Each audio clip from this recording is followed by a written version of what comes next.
Well, the story as it is to be told, past and present.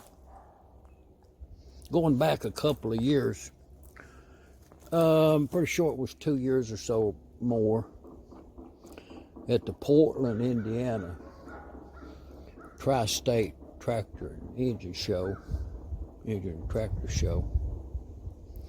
I bought this engine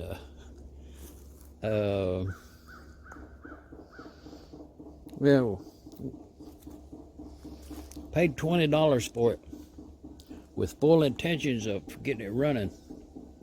So that's what the project is we're getting in the house in there and take inventory on it, just look at it, kind of start laying in some parts, the apparent ones that are missing on any type engine build. You're going to replace a spark plug.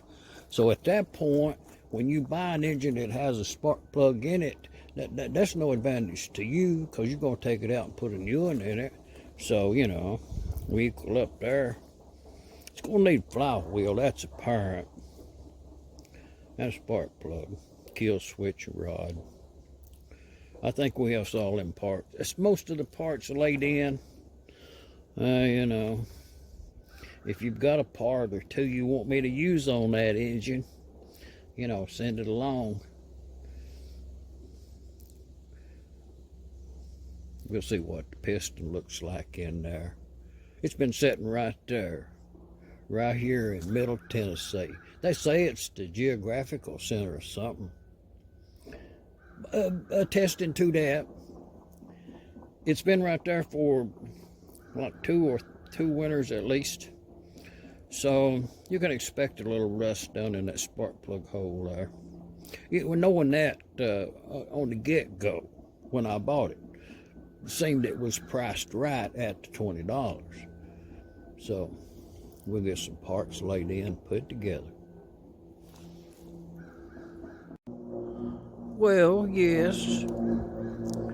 Just a quick assessment of the engines before we even take hand to it is, it's going to need spark plug wire and spark plug wire ends, It's going to need a spring right there.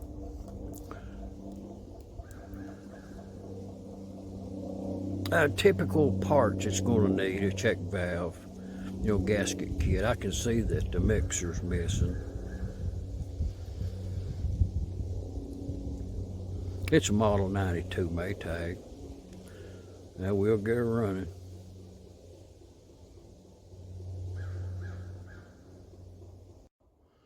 Well, yes, same story. It's in queue to be running again. 6 horsepower M. Yeah, it looks like it would have had an R magneto on it. Now we got some more parts to it. It's in queue. We're going to that Maytag now.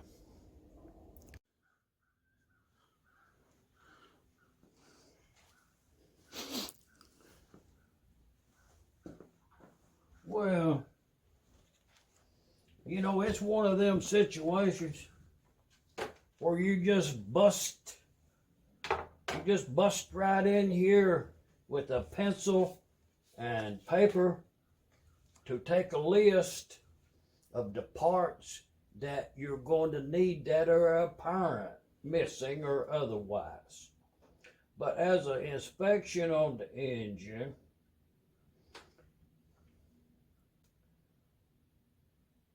as the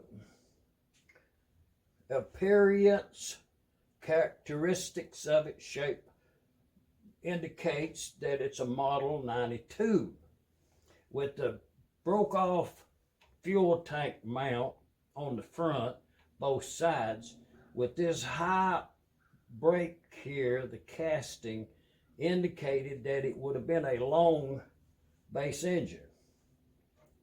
So it would have been a normal 92 as opposed to a side exhaust. Kill mechanism is missing. Spark plug. has the slotted bolts there. The bolts up there looks like that they're original, as do those. Probably won't be able to save them. The lead out tire there appears to be good after soaking in electrolysis. The engine was timed right when it, or positioned right when it was, I don't know if you'd call it abandoned, because I bought it. But you can see in the mixer has been going as many years, I suspect, and it's quite corroded, rusty to the, man. This is going to be, well, we're not going to save the fuel tank, so at that point we can save this plug without damage. And but it's not a raised letter tank, indicating it's a later one, but it does have a good set of bolts. We'll try to save the bolts on it. Kick pedal has sliding tooth. So next, and the magneto, parts missing, consider it all bad. Does have a nice, I don't know how long the, well, this is rusted St. Patina, so whatever demise of the engine was, backing plate looks good, sling out bracket's good. So maybe some, the Kickstarter in there looks like it's rusted solid, to be honest about it. So the side cover don't show no cracks as yet. So we'll lay in some parts and spider web, and we'll get this engine running there. Looking down in that cylinder, it's not hopeful that that cylinder can be saved, honestly.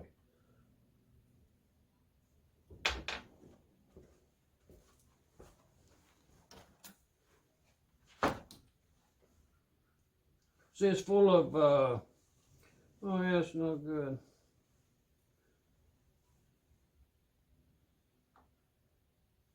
That's one of them American Bosch backing plates. The, it's just a common backing plate that had the, this is the smaller lead out tire. So, you know, that's all clues to what year model it was, you know, what kind it is, you know, what model. We'll go about it. We'll go about it from the sideways. Makes it real easy. But this is the gasket that was on there, if you remember. No sealer, and original gasket appears to be. So I done already got a new one, and I put some out there, sealer on that gasket, and kind of let it set up a little bit so it'll be ready to use. We'll put it right on there.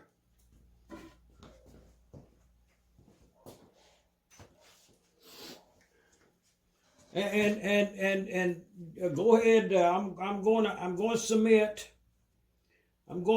something else for that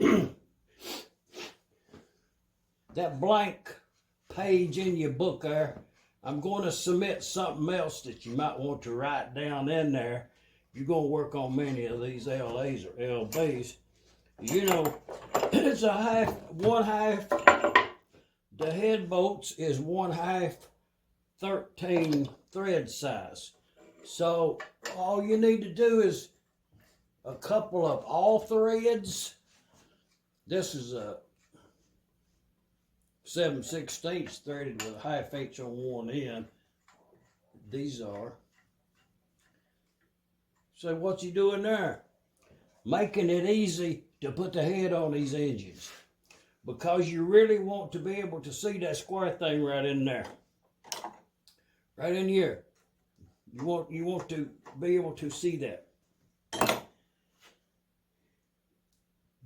Cleaned it with a blade and washed it down with some lacquer thinner. The threads has been cleaned out with a cotton swab to bring you up to date. The head, if you remember, this head had been worked on it's by someone and put back together incorrect, and they didn't put no glue on it, So maybe they wasn't sure how to put it back, so they didn't want to stick it on there and mess you up. So, you know, there's that factor. But when they machined this, they actually machined it too slick.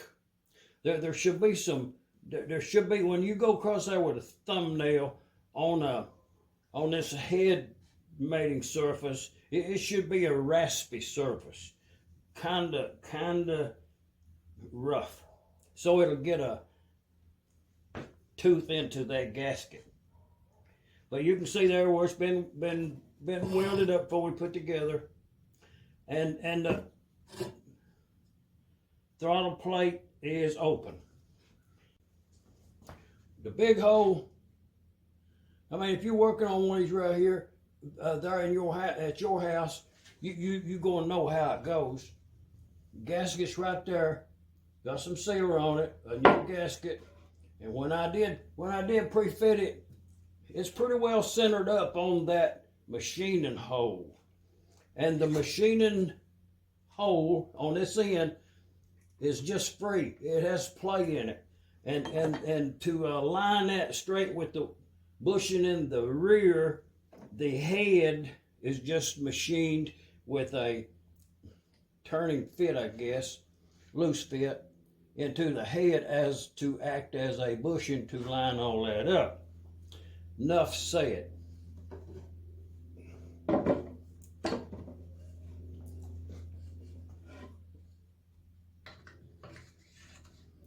Now we got the head up there, and if you can look in there sideways, you can see that square brass throttle plate guide pin, I guess it is, center part, is sticking out the back, and you can see that square coupling is sticking out the front. If you put the gasket up this way, bias to the head as you put it together, when you slide that back there, you can actually see those two mesh together to confirm that they're correct. I'll show you that.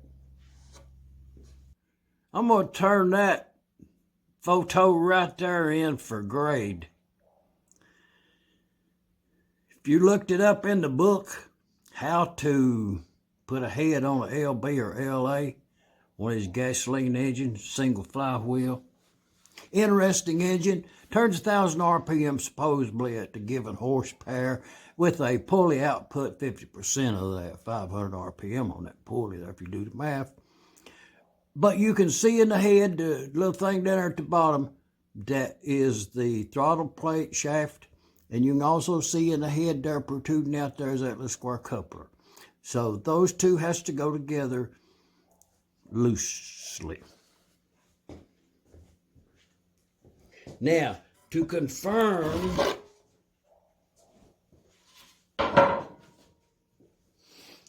the position of the throttle will be open. So it's to confirm the fact is, I'm just going to take my finger, my thumb, and hold that open, and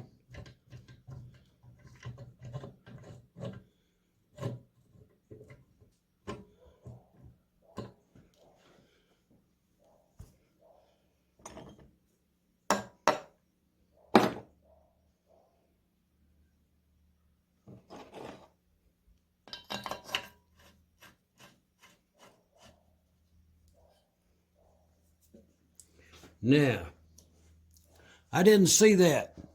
I was up there at the front with the camera sideways on it. So I'll have to look at that and see, did that little shaft go into that square? I'll do that.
Hey, y'all see that little oval teardropped upside down thing coming out of the underneath that piston there, and got that lever, that mechanism to connect to it?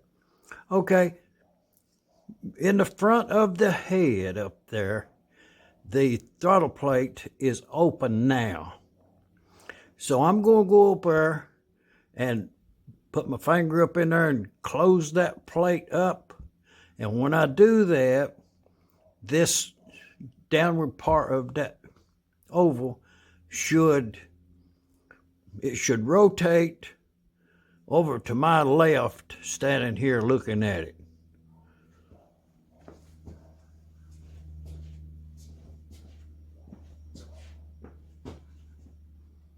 Okay, it's open now. I'm going to do it.